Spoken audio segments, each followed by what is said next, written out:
Hi, and welcome to the Sleepless Life. I'm really glad you're here.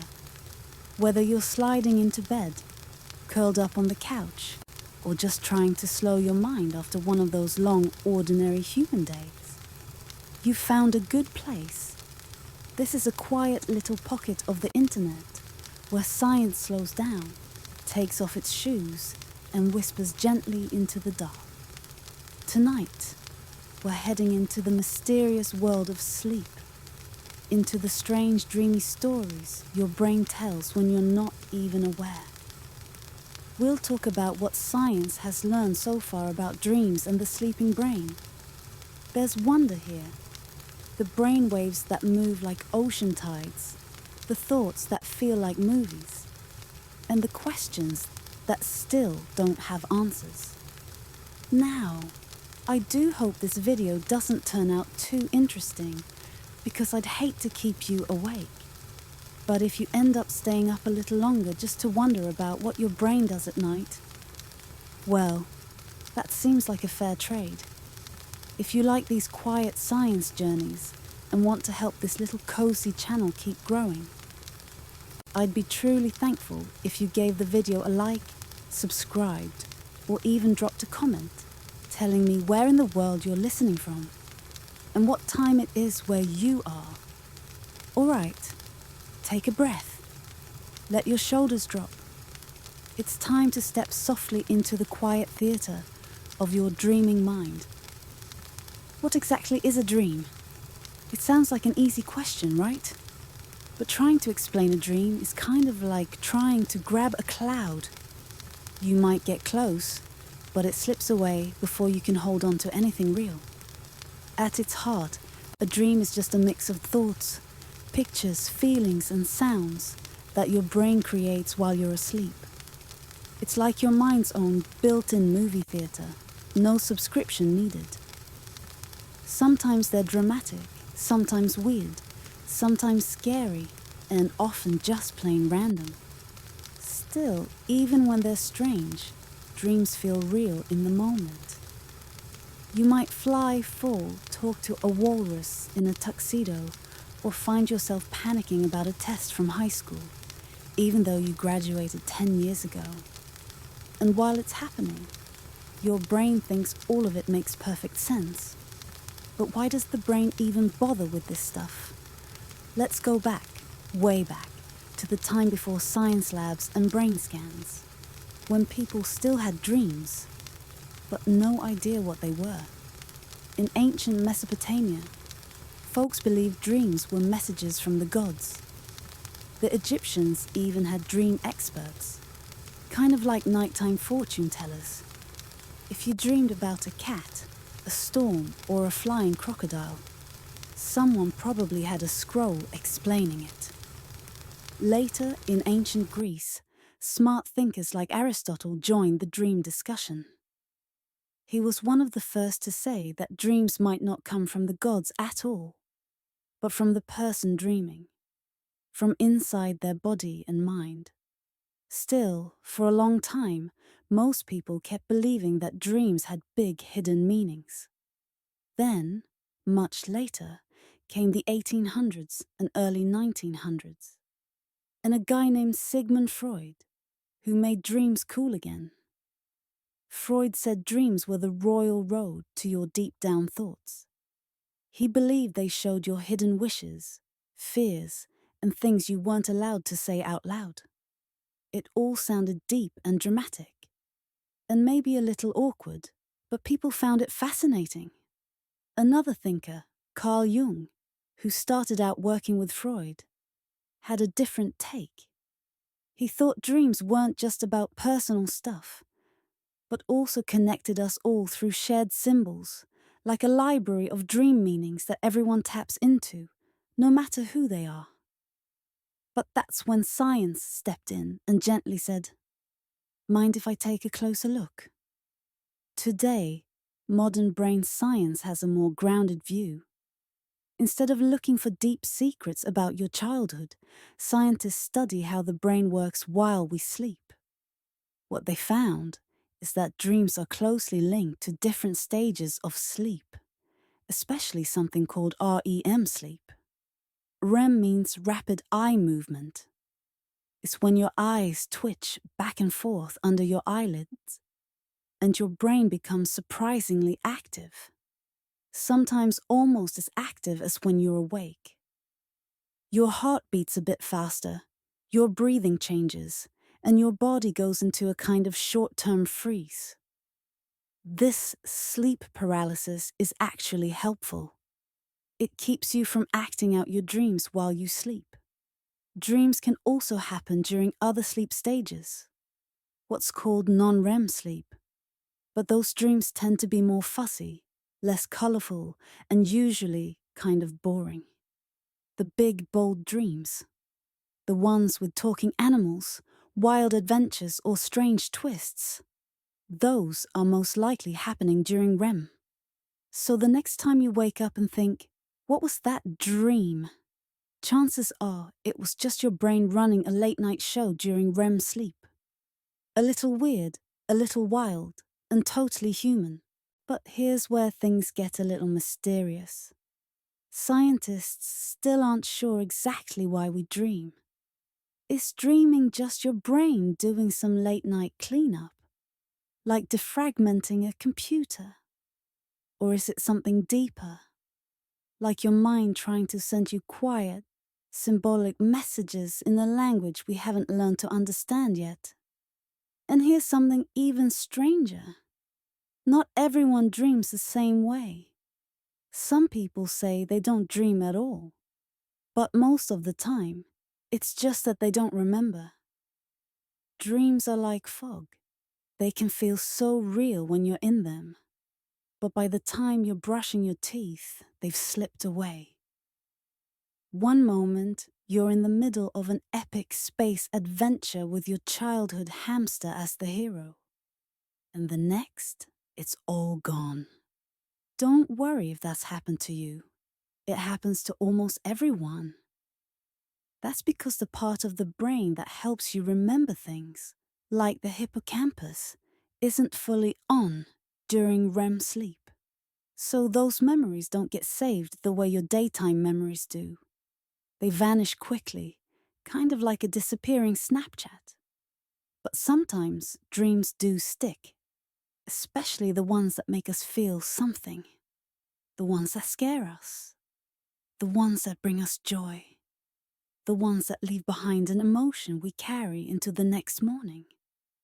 Those dreams seem to burn brighter and stay with us a little longer, tucked into the corner of our minds. Now here's a neat twist. Researchers have found that dreams often reflect what's happening in your real life.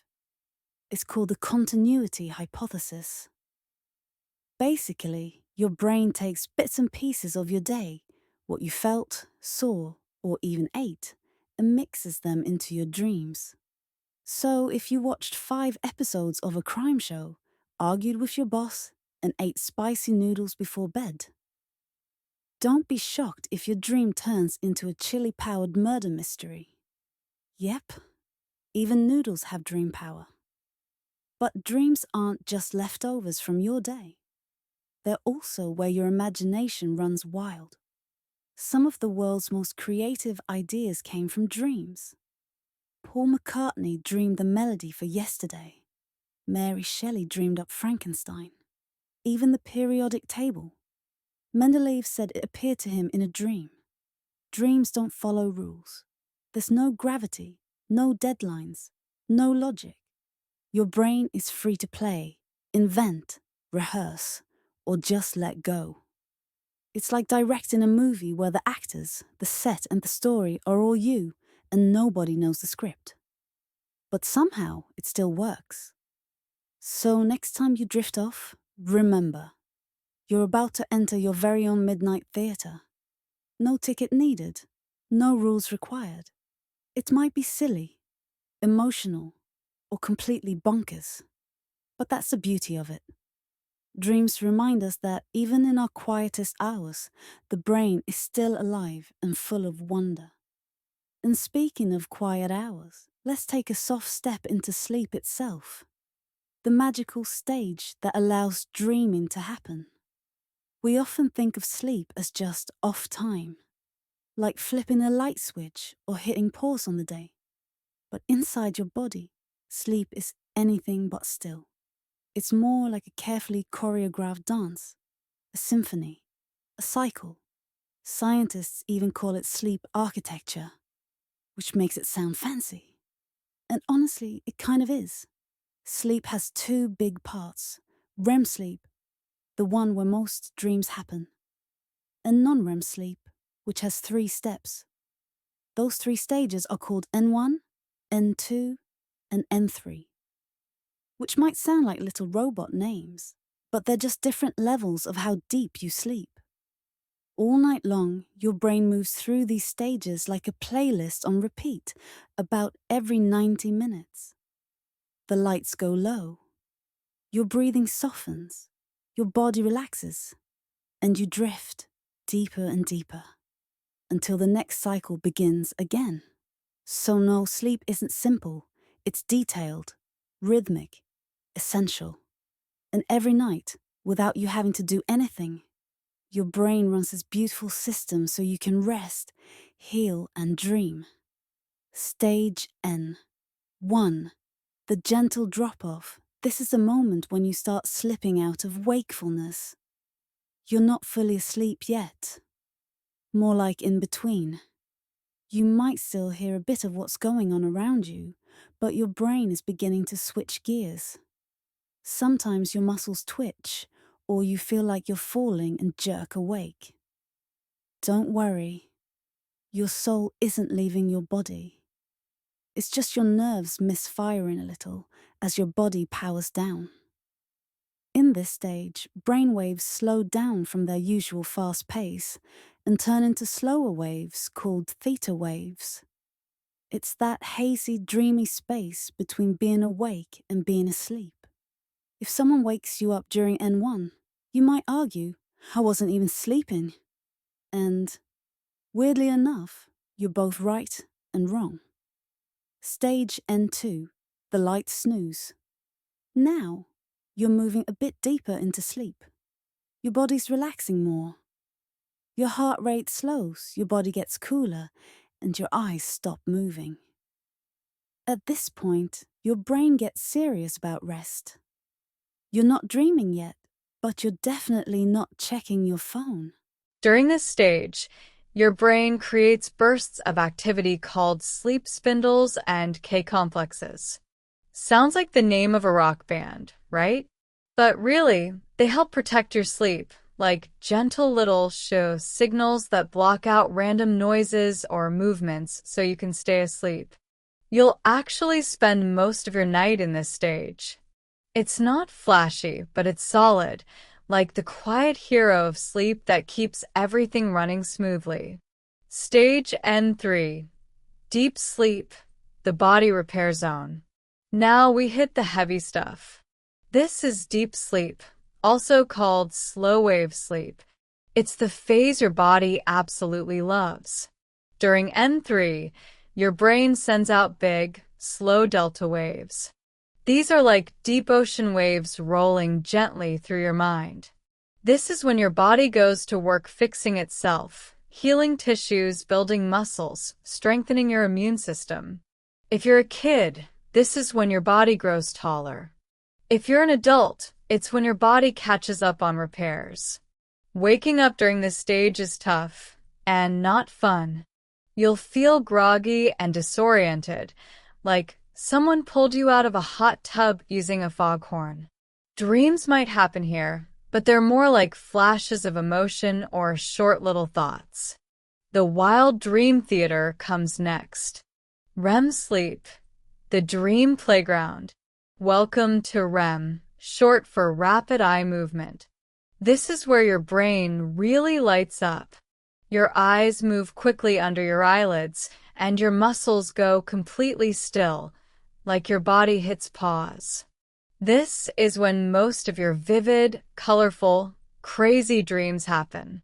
Your brain becomes a storyteller, making up wild plots, flying pigs, secret romances, and surprise cameos from your 4th grade math teacher. But REM isn't just fun, it's important. It helps your brain sort through emotions, store memories, and boost creativity. Some scientists believe REM is like your brain's emotional janitor, sweeping up the mess from the day. And here's the strange part. Your brain is super active, almost like when you're awake, but your body is frozen in place. That's called REM autonia, and it's a built-in safety feature. Imagine your brain says, "Let's run from a monster made of nachos," and your body replies, "Cool, but I'll stay right here." Each time you hit REM, it gets longer. The first round might last 10 minutes.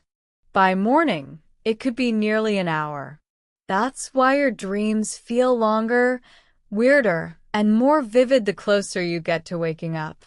The whole cycle, like a playlist. Here's how it all fits together. You start with light sleep, and 1, move into a longer phase, and 2, drop into deep sleep, and 3, and then jump into REM. This whole cycle takes about 90 minutes, and your brain repeats it 4 to 6 times each night. Early on, you get more deep sleep. Later in the night, REM takes over. It's like your brain does the heavy lifting first, then kicks back and watches some late-night dream TV. Why it all matters. So why should you care about all this sleep architecture? Because when it gets disrupted by stress, coffee, phone screens, or just late-night overthinking, your sleep doesn't work the way it should. You miss out on deep rest, and your dreams get scrambled. You wake up tired, cranky, and wondering why your brain feels like it never logged off. But understanding how sleep works can help you protect it. You don't need to be a sleep expert. Just keep your bedtime consistent, limit screen time before bed, and maybe skip that double espresso after 3 p.m. So tonight, as you close your eyes and get cozy, remember, your brain is about to run a beautiful routine, soft waves, gentle repairs, wild dreams, and peaceful silence. You might not remember any of it, but your mind and body will. Sleep is one of life's quiet miracles, and you get to enjoy it every single night. Why do we dream? It's a question that's been asked by curious minds for hundreds of years, from ancient thinkers and modern scientists to sleepy poets lying under starry skies. And even now, with all our smart gadgets and brain scans, the real answer is still kind of a mystery. We're not fully sure why we dream. It's one of the last strange and magical parts of being human, a secret world we visit every night where our brain makes up wild stories, without rules or sense. Sometimes they feel meaningful, even powerful. Other times, they're just weird. One minute you're taking a math test, and the next, you're running through a grocery store being chased by a giant duck in roller skates. No one really knows why, but your brain still goes through the trouble of creating every little detail, sounds, pictures, even feelings, while you're fast asleep. A lot of scientists think dreams are tied to memory. Every day, your brain takes in loads of stuff. People's faces, to-do lists, weird conversations, random facts, your lunch order, and that catchy jingle from TikTok you can't forget. At night, your brain has to sort through all of it, like organizing a messy room. That's where the memory cleanup theory comes in. Dreams might be part of how your brain chooses what to save, what to forget, and what to toss into the mental junk drawer. Funny enough, people who are studying hard or learning a new skill tend to dream more, especially in REM sleep. Some even dream about the thing they've been learning. So yes, in a way, your brain can study in its sleep, even if it ends up mixing algebra with a unicorn dance party. But memory isn't the only idea. Another theory says dreams help us sort through our emotions.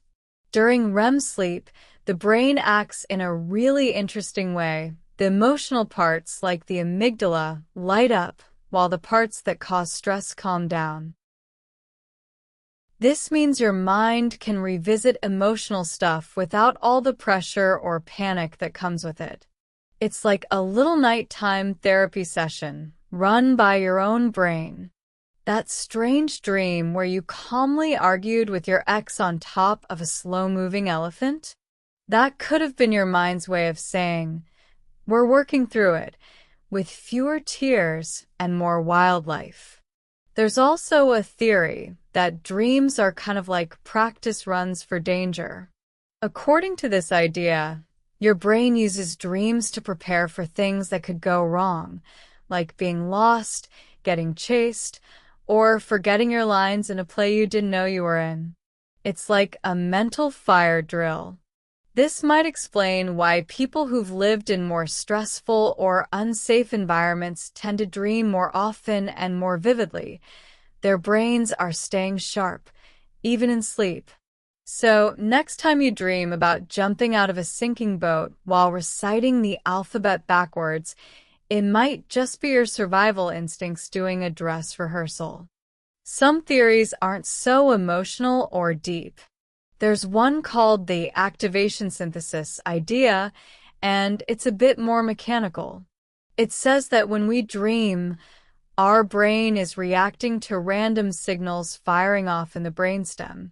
These little sparks light up parts of the brain that deal with memories, images, and emotions, and then your brain's storyteller part tries to make sense of it.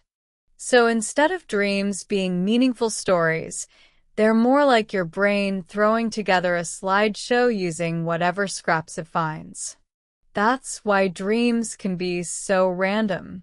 One minute you're riding a flying chair, the next your third-grade teacher shows up dressed like a pirate. Another cool idea is that dreams help the brain grow, especially in kids. Children dream way more than adults, and their dreams are usually wilder and more colorful. Flying animals, talking pizza, magical powers. It's like a cartoon every night.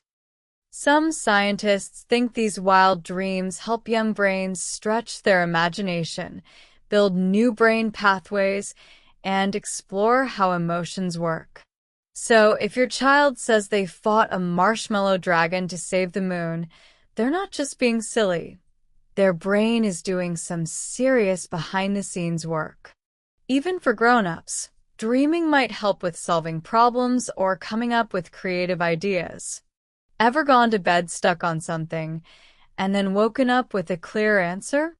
That's your brain doing quiet work while you sleep. Some famous folks even got their big ideas from dreams. Paul McCartney said he heard the melody for Yesterday in a dream. A scientist named August Kekulé dreamed about a snake biting its own tail, and it helped him figure out the structure of a molecule. So, yeah, dreams can get weird, but sometimes that weirdness turns into genius. Still, with all these different theories about memory, emotions, danger, brain sparks, creativity, and childhood growth, there's no one answer. Dreams might be doing a little bit of everything.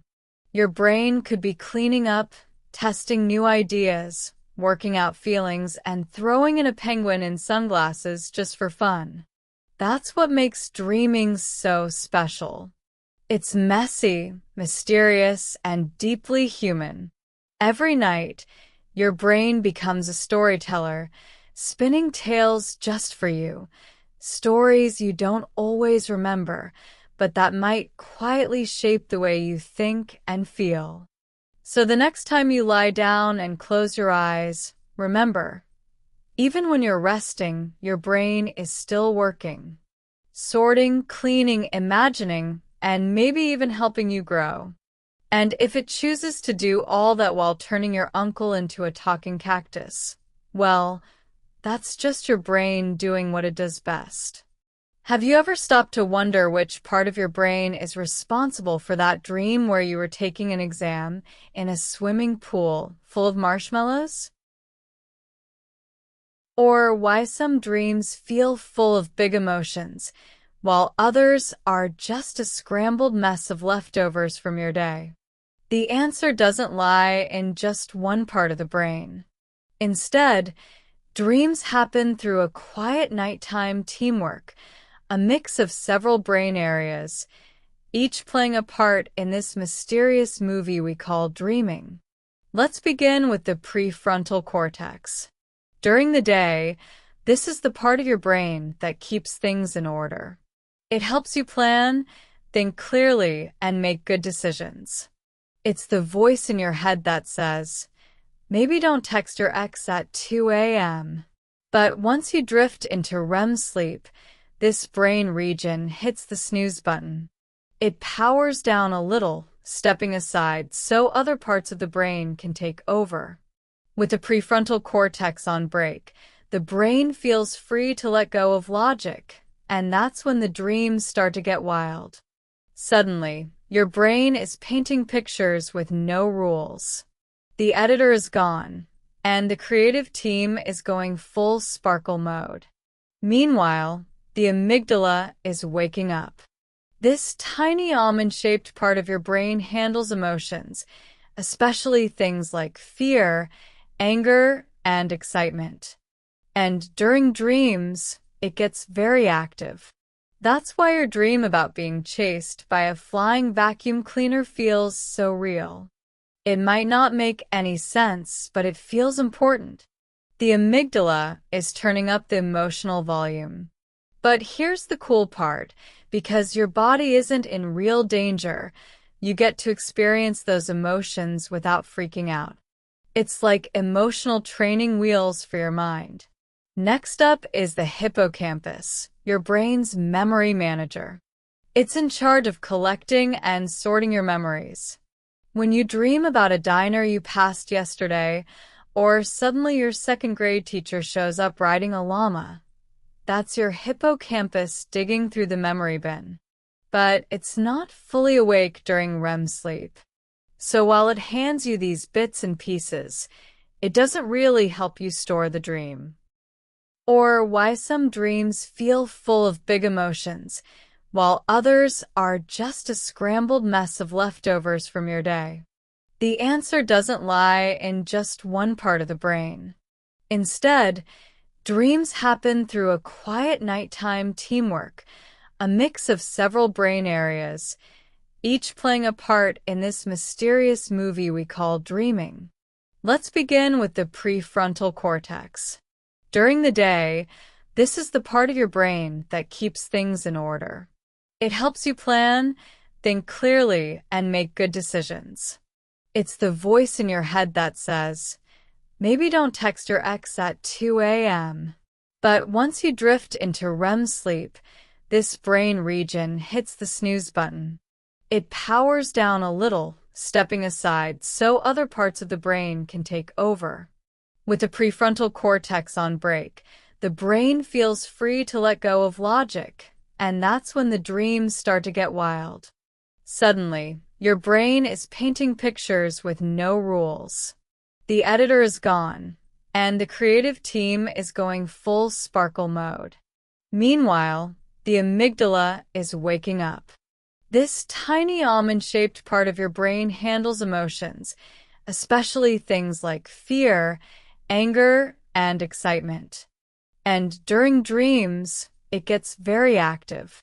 That's why your dream about being chased by a flying vacuum cleaner feels so real.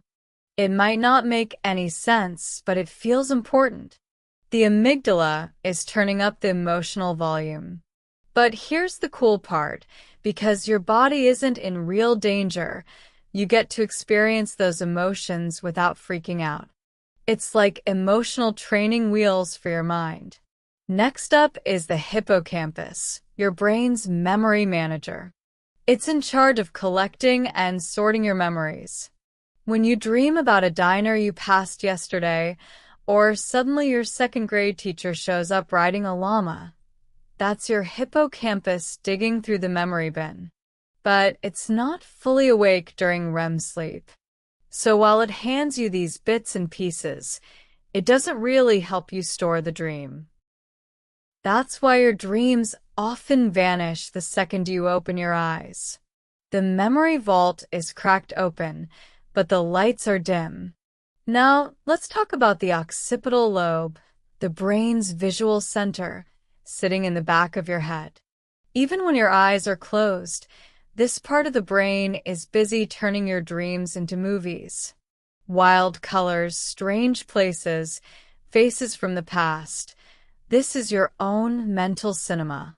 People who are born blind don't have visual dreams, but their brains still build dream worlds using sound, touch, and space. For everyone else, dreams can look like art galleries, action films, or watercolor daydreams. No ticket required. There's also something fascinating happening behind the scenes: PGO waves. These are little bursts of brain activity that move from the pons in your brainstem to the geniculate nucleus, which helps process vision, to the occipital cortex. Think of PGO waves as the curtain rise of dreaming. When these waves show up, your brain is saying, "Lights down, dream sequence starting now." It's showtime, and the stage is your mind. Now here's something extra strange. During dreams, the brain is both very busy and oddly disconnected. One part, called the dorsolateral prefrontal cortex, helps you tell reality from fantasy. But during REM sleep, it's mostly silent. That's why your dream brain totally accepts having tea on the moon with a raccoon in a top hat. Nobody is checking the facts. And honestly, that's part of the magic. You're free to experience anything, even the impossible, without questioning it. Your motor cortex, which helps your body move, is active too. You can run, jump, fly, dance, all in your sleep, but you don't actually move. Why? Because another part of your brain is doing something brilliant. It freezes your muscles. This is called REM autonia. It's your brain's way of saying, "We'll dream big, but let's not kick the wall while doing it." Your body stays still so you don't act out your dream in real life. Sometimes this muscle freezing doesn't work, right? A condition called REM sleep behavior disorder. People with it might kick, punch, or walk in their sleep. It's a reminder of how delicate and complex dreaming is, like a performance with lights, props, music, and mood all needing to work together in perfect timing. So, when you fall asleep tonight, remember, your brain is far from lazy. It's busy creating an entire nighttime world. The emotional amygdala, the visual occipital lobe, the sleepy librarian hippocampus, the quieted down prefrontal cortex, and the rest of the brain's dream team, they all have roles to play. They're helping you feel, imagine, explore, and maybe even heal, all while you're tucked under the covers. And when you wake up with only a flicker of a dream, a feeling, a face, or a funny moment, just know that your brain created something big, something beautiful, and something just for you. Sleep isn't a shutdown. It's a secret show your mind puts on every night. Next time you find yourself dreaming, maybe you're flying high above skyscrapers, chatting with George Washington over a cup of tea, or just browsing a slightly weird version of your favorite grocery store, take a second to appreciate what's happening. Even if your dream feels like nonsense, the very fact that your brain is telling a story while you're fast asleep is honestly kind of magical. Let's say you're in a dream. You're walking through a giant library made entirely of marshmallows. The librarian? A talking raccoon wearing glasses. You can feel the squish of the floor, smell the sugar in the air. It all feels real. Then, all of a sudden, a quiet thought drifts through. Wait, is this a dream? And boom, the scene shifts. You're aware. You've just entered what scientists call a lucid dream. Lucid dreaming is one of the most fascinating things the human brain can do. It's that moment when you know you're dreaming, and sometimes you can even control what happens next. Maybe you'll choose to fly like Superman, talk to someone you miss, or more realistically, spend the whole dream trying to walk through a wall while getting distracted by how weird the furniture looks. Either way, it's a wild experience. Technically, lucid dreaming is when your mind is both asleep and a little bit awake. Your body's resting, but a part of you has just opened its eyes and whispered, "Oh, this is all happening in my head." So, what's going on inside your brain during this? Normally, when you hit REM sleep, the deep dream phase, your prefrontal cortex, the smart, logical part of your brain, kind of checks out. That's why dreams feel chaotic or surreal. But during a lucid dream, researchers have noticed that part of the prefrontal cortex, especially a bit called the dorsolateral prefrontal cortex, wakes up just enough to make you aware of yourself again.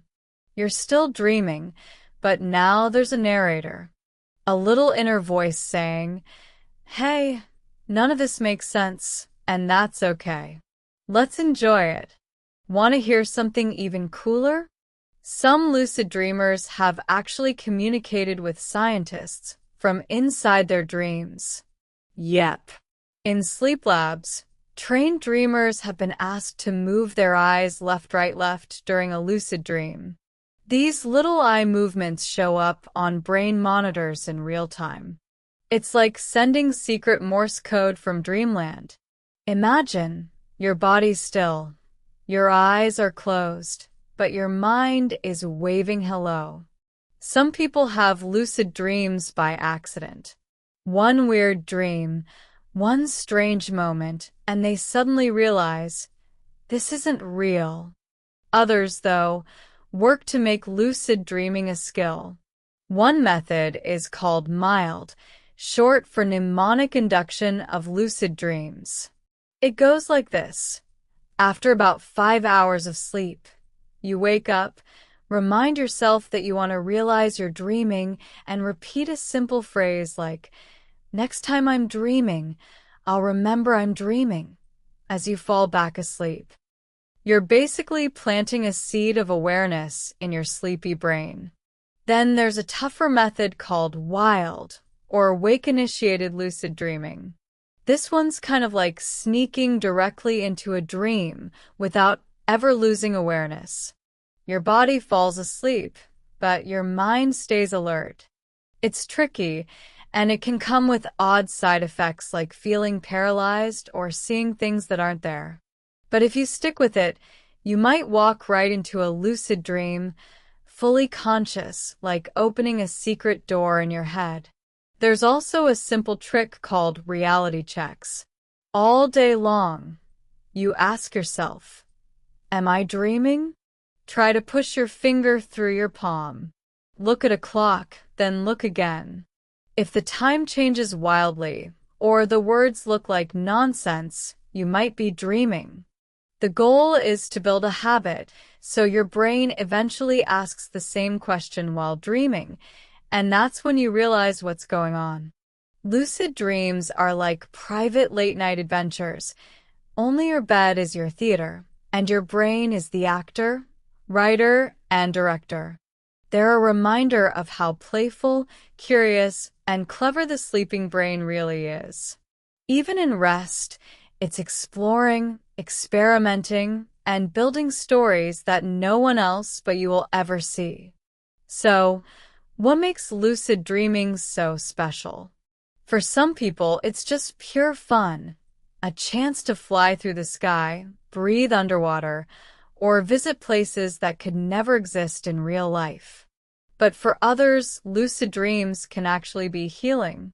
People who struggle with nightmares, especially those caused by trauma or PTSD, sometimes use lucid dreaming as a way to face and change their dreams. Imagine standing inside a nightmare, looking the monster in the eye, and calmly saying, "You're not real. I'm in control." That kind of moment can be life-changing. Lucid dreaming is also a playground for creativity. Artists, musicians, writers, even scientists have used dreams to explore new ideas.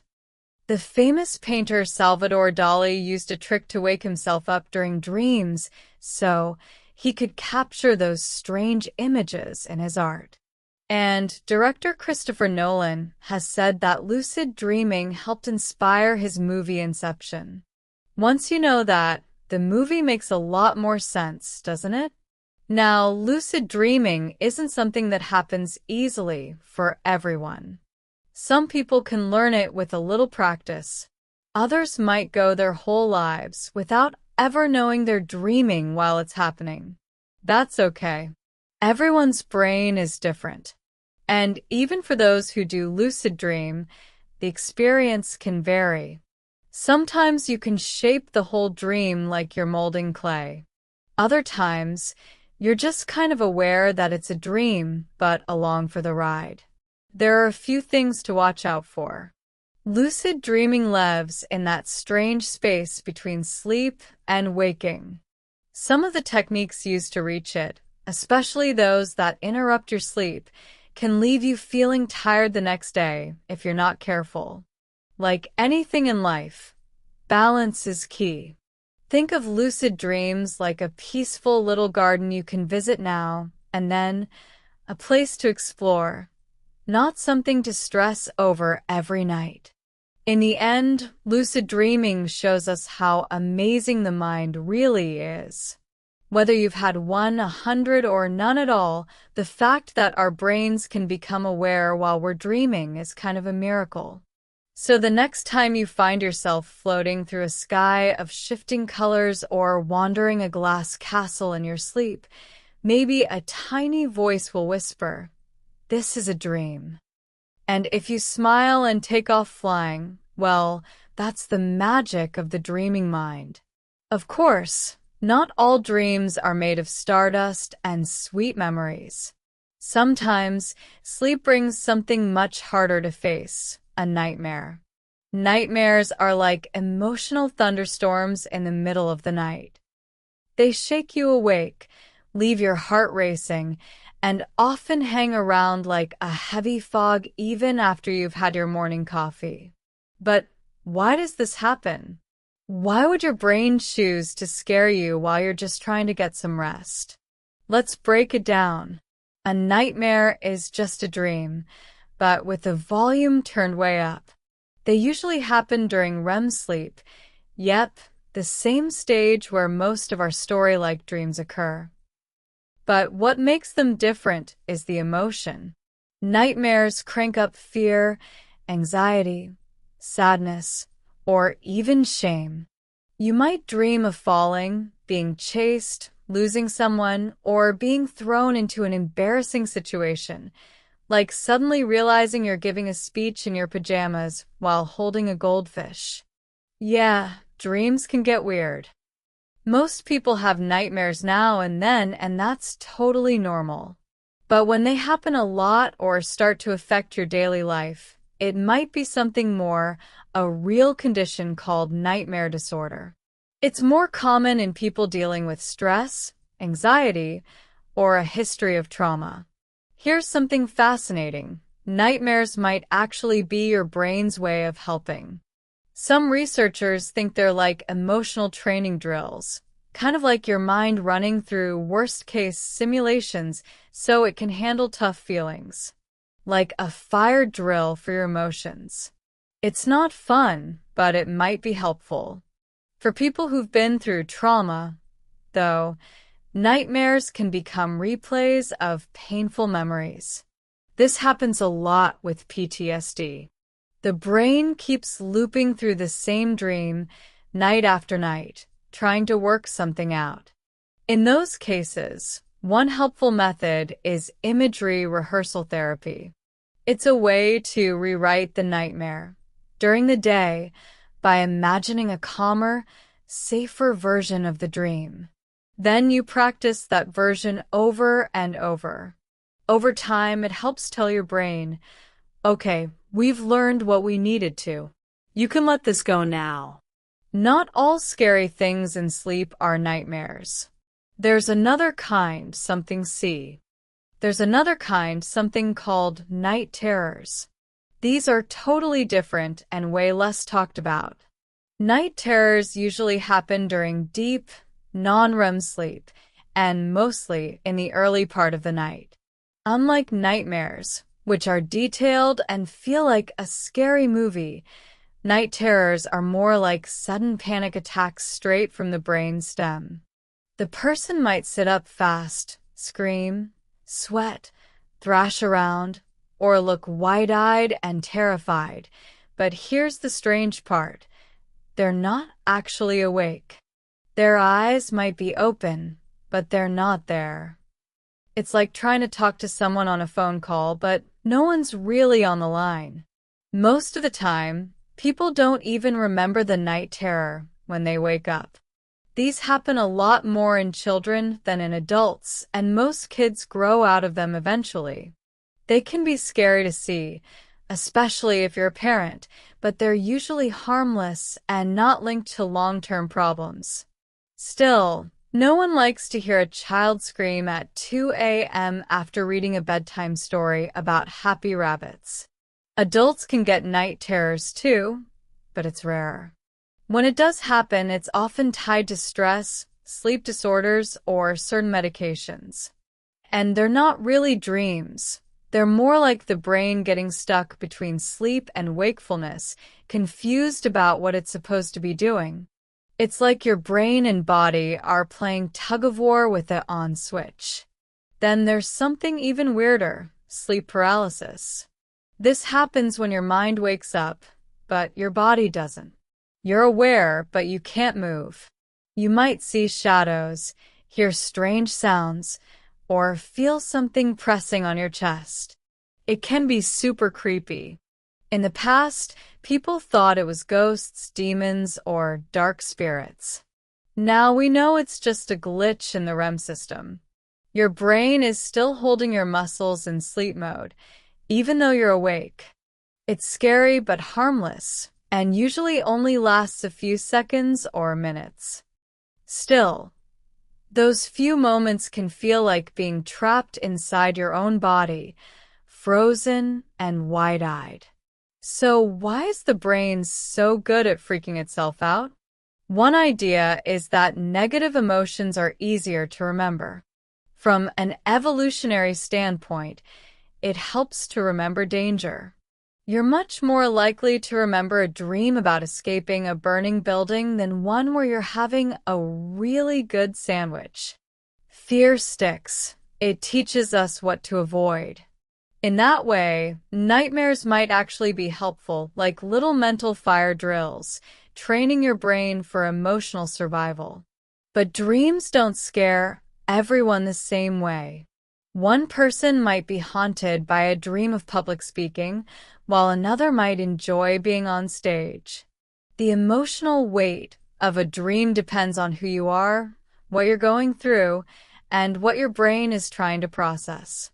And sometimes, nightmares hold up a mirror to the parts of ourselves we're not ready to talk about: stress, sadness, fear, or things we're avoiding during the day.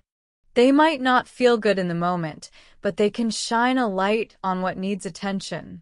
Your brain, in its strange dream language, might be saying, "Hey, we need to deal with this." The good news? Most people don't have nightmares every night. They come and go. And if you're someone who has them often, there are ways to help. Therapy, relaxation tools, dream journaling, better sleep habits, even dream rehearsal techniques that help you rewrite the story. People have found peace with their nightmares, even turn them into strength. So, if you've had a nightmare recently, and you woke up scared, heart racing but safe in your bed, that's your brain reminding you it was just a dream. And who knows, maybe next time you'll be resting on a leaf drifting across a calm lake, or having tea with a wise old turtle in a peaceful forest. Either way, you'll be okay.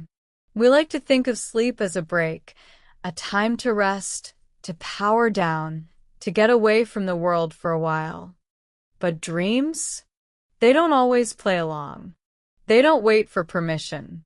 They barge in, dig through your feelings, mix up your memories, and sometimes toss in random subplots involving elevators and cats in top hats. Turns out, your dreams and your mental health are deeply connected. They're like dance partners, moving quietly through the night, each one influencing the other. When you're stressed or anxious, your dreams often reflect that. They don't get louder in sound, but louder in feeling. More vivid, more intense, more all over the place. You might dream about being chased, being stuck, or being lost. It's your emotional world, painted with dream brushes. Researchers have studied this for years. People with depression often report dreams that feel heavy, slow, or flat, kind of like their waking life. Anxiety shows up in dreams too, in the form of pressure, fear, or feeling stuck in a loop.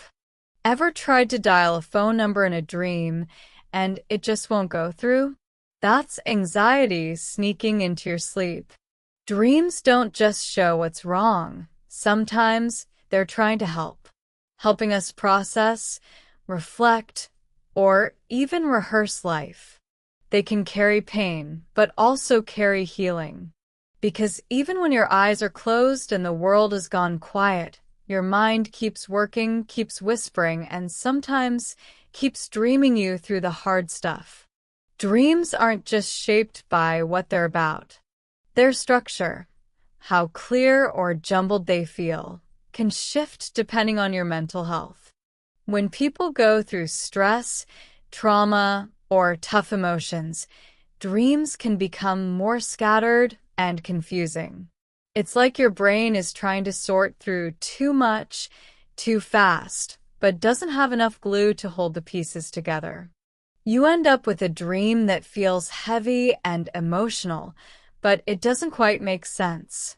It's dream chaos. This happens a lot in people with PTSD, post-traumatic stress disorder. For them, nightmares are more than just scary dreams. They're like reruns of a real-life trauma, played over and over. REM sleep usually helps us heal from hard emotions, but in PTSD, that system doesn't work the way it should. Instead of helping, the dreams keep the pain alive, like the brain is stuck on a loop. In healthy REM sleep, we can remember something hard, but it doesn't feel as sharp or painful. That emotional sting softens. But in PTSD, that soothing process seems to break down. The brain doesn't move forward, it just repeats. It's like trying to put out a fire by playing the memory again and again. That's where treatments like imagery rehearsal therapy come in. You take the scary dream, rewrite it while you're awake, and practice the new version in your mind. Over time, the brain starts to replace the old dream with the new one. It's like handing your brain a new story to tell, one with less fear and more healing. But mental health doesn't just change dreams. The tools we use to manage it, like antidepressants, can change dreaming too. Medicines that affect serotonin or norepinephrine, two important brain chemicals, often affect REM sleep. Some of them quiet dreams completely. Others, especially if the dose changes, cause a REM rebound, where dreams suddenly come back more vivid and emotional. It's not a bad thing, just proof that everything in the brain is connected. When one part shifts, the others feel it. Scientists are even starting to explore whether dreams can help track mental health. While we're not at the point where dreams can be used like a medical test, researchers think dream content, when combined with sleep habits and brain data, might someday show early signs of depression, anxiety, or emotional change. Imagine AI helping doctors understand mental health by listening to dream patterns. It sounds strange, but the future may involve sharing your flying broccoli dream with a robot who's trying to help. One thing we do know for sure, dreams are personal. They can speak truths we haven't said out loud. They can reflect our hopes and fears, and everything in between. When life feels too big or too messy, dreams sometimes offer a quiet kind of comfort. They put feelings into pictures and stories, even when we don't have the words. Some therapists say dreams can help people figure out big choices or work through hard emotions. It's not always direct. Dreams don't hand us easy answers, but they can gently nudge us toward clarity. Your brain might be saying, "You're dealing with this," even if you don't realize it yet. That said, not every dream is deep or meaningful. Some are just weird, and that's okay. If you dream about a duck in a tuxedo or a sandwich that talks, maybe it is just random brain noise. But if your dreams hit something deeper, if they echo your stress or bring up emotions you've buried, it's worth noticing, not overthinking, just noticing. Because your dreams come from you. They're part of your inner world, trying to make sense of life in their own strange way. So if you're going through a rough patch and your dreams feel darker, messier, or more intense, be kind to yourself. Your brain is still working through it even while you sleep. And if your dreams turn peaceful or gentle, treasure that too. It might be your mind trying to help you heal before you even know you need it. In the end, dreams aren't just background noise. They're part of a quiet, ongoing conversation between your brain, your body, and your heart. And like all good conversations, sometimes the most meaningful ones happen late at night, when the world has gone quiet and all that's left is you. You've probably seen it before, a dog sleeping on the floor, its paws twitching, tail flicking, maybe even making a tiny bark. Or a cat curled up by the window, whiskers twitching, legs kicking as if chasing something.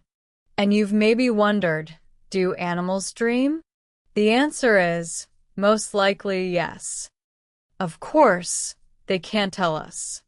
No golden retriever has ever described a dream about chasing flying tennis balls. But science gives us some clues, and the signs are pretty strong. Let's start with REM sleep, the stage where most human dreams happen.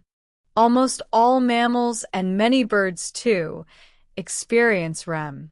During this stage, the brain is active, the body is still, and the eyes move quickly under closed lids. In animals, it looks just like it does in people, twitches, flickering eyes, soft sounds. Like a silent movie playing behind their eyes. Even more convincing are brain scans. In a famous study at MIT, scientists taught rats to run through a maze. They tracked the rats' brain activity, specific patterns of neurons fired as the rats solved the puzzle. Later, while the rats slept, those same brain patterns appeared again during REM. It was as if the rats were dreaming of the maze, running it again in their minds, maybe practicing for the next day. Birds show similar signs. Zebra finches, known for their songs, replay their singing brain patterns during sleep. It's like their brains are rehearsing the music, dream karaoke. And even reptiles, once thought too simple for dreaming, might not be left out. Some lizards have sleep cycles that show both REM and non-REM activity. That means dreaming could be much older in evolution than we thought. Maybe it's something many creatures share, not just humans. The more complex the brain, the more likely the dreams. Dolphins sleep with one side of the brain at a time, so their dreaming is tricky to study, but not impossible. Elephants show REM when lying down, and primates, our closest relatives, dream in ways a lot like we do. So what do animals dream about?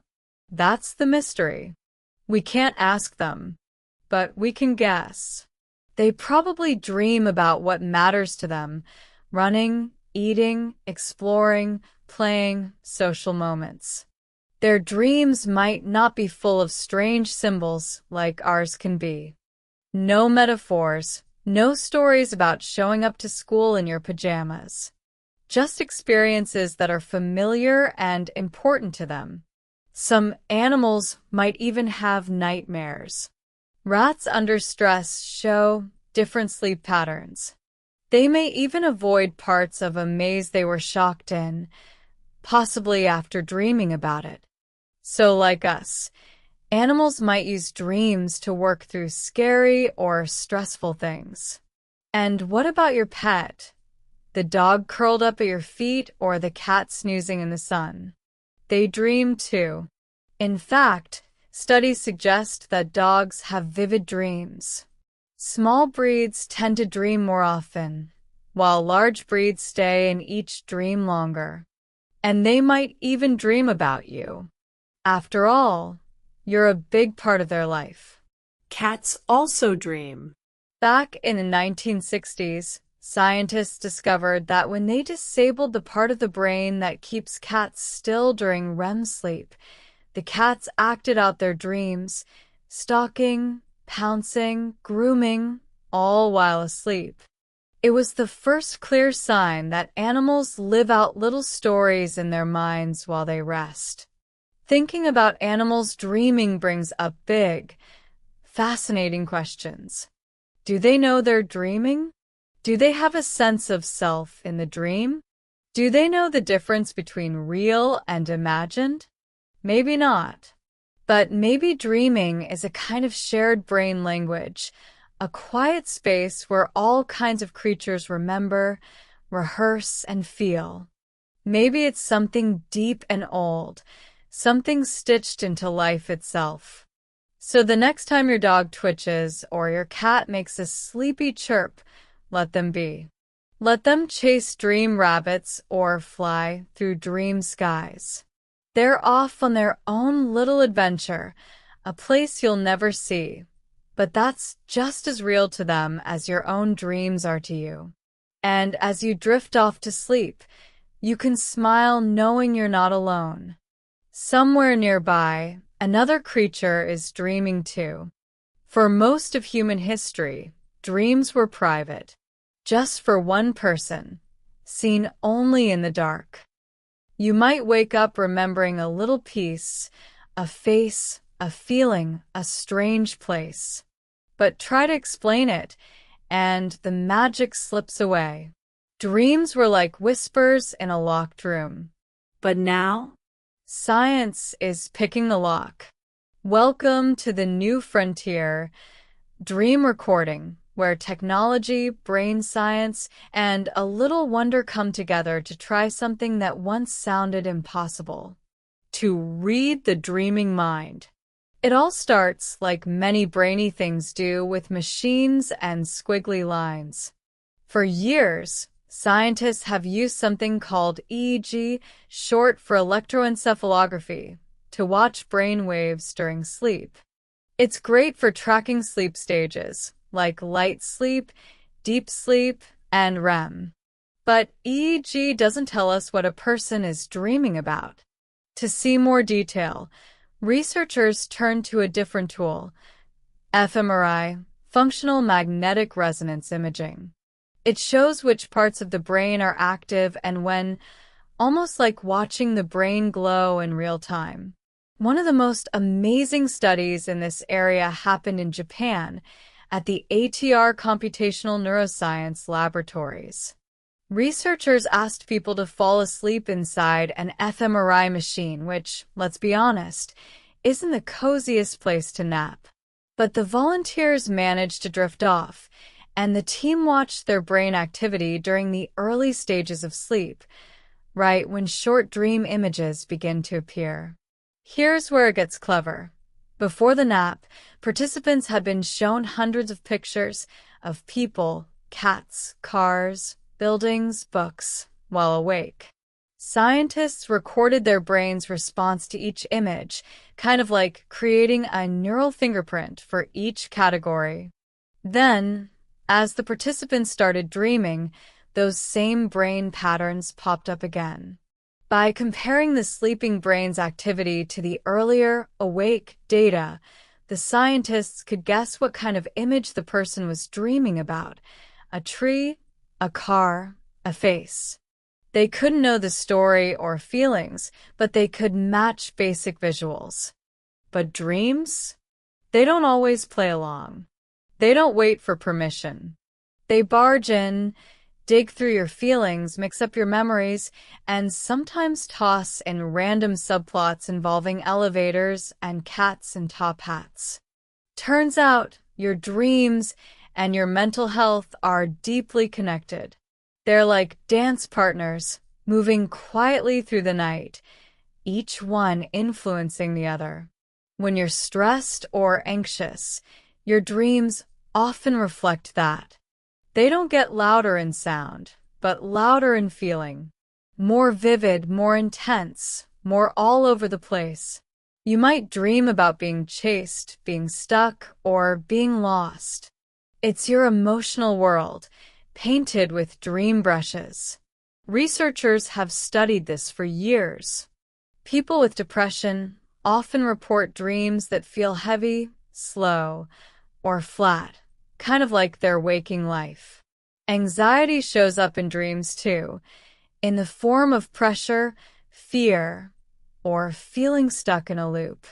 Ever tried to dial a phone number in a dream and it just won't go through? That's anxiety sneaking into your sleep. Dreams don't just show what's wrong. Sometimes they're trying to help, helping us process, reflect, or even rehearse life.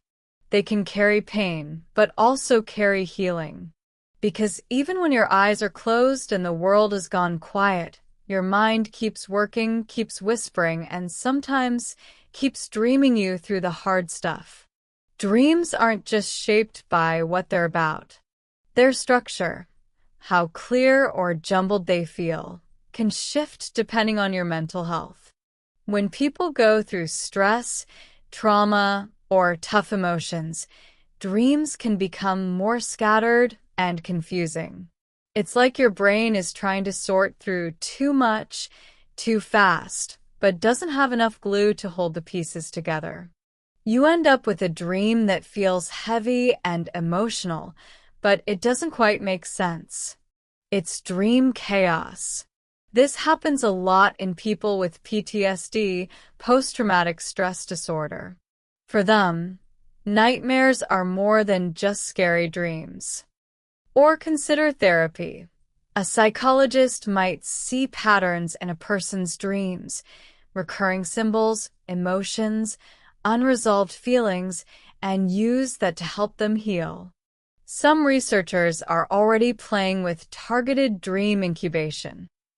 This involves gently guiding dreams using small cues, like sounds or smells, during sleep.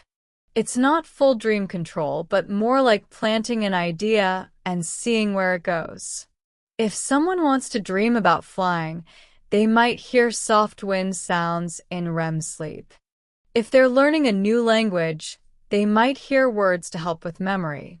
And it works in small ways, like a gardener dropping a seed into the soil and waiting to see what blooms. Now mix that with sleep tech, like headbands that track brainwaves or earbuds that play cues only during REM, and the future looks even more dreamlike. People might one day use these tools to solve problems work through fears, or just dream more beautifully. There are even prototype apps and devices already on the market. The science is still young, but it's no longer just a dream. And what about dream sharing? That age-old fantasy of two people entering the same dream or recording one to watch later. We're not there yet, but thanks to fMRI and machine learning, we've taken baby steps. Someday, we might be able to turn dream fragments into rough videos, not exact, but close enough to share a mood, a feeling, a glimpse of magic. A kind of visual dream diary. Still, as with all powerful tools, we'll need to be careful. If we can influence dreams, can we misuse them? If we can decode thoughts, can someone read what we'd rather keep private? That's why the idea of neurorights is so important. Dreams aren't just nighttime stories. They're sacred spaces, emotional landscapes shaped by memory, desire, fear, and love. We should protect them, like we'd protect a quiet garden or a handwritten letter. So tonight, when you lie down and close your eyes, remember, your brain is about to create a world no one else can see. No scanner, no screen, no machine can follow you completely, not yet. And maybe that's a good thing. Because in a world of constant noise, some stories deserve to stay whispered, softly painted in the dark. Imagine a future where people living with PTSD get personalized dream therapy, gentle sound cues or soft brain signals helping them reprocess painful memories in a safer, softer way. Or children with anxiety learning how to shape their dreams like stories, turning scary shadows into magical adventures. Or elderly people with fading memories getting little nudges in sleep from old songs, family photos, or favorite scents, gently guiding them back to moments they thought were lost. Lucid dreaming, too, might have a new life, not as a form of escape, but as a quiet tool for healing, creativity, and learning.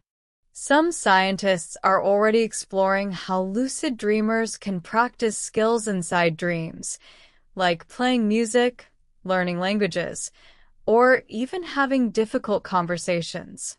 And here's the amazing part. The brain often doesn't know the difference between something real and something vividly imagined. So maybe when you practice courage or kindness in a dream, you wake up a little braver, a little kinder, too. Then there's artificial intelligence.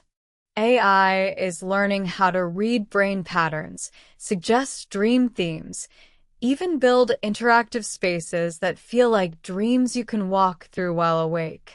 Some virtual reality creators are building soft, shifting worlds inspired by dreams. But maybe, just maybe, you've learned something worth staying awake for.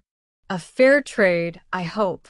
Before we part ways, if you enjoyed this slow journey through the dreaming mind, I'd be truly grateful if you gave the video a gentle thumbs up, subscribed to the Sleepless Life, or left a comment below. Tell me, where are you listening from tonight? What time is it in your corner of the world? I'd love to know where this little cloud of calm has drifted.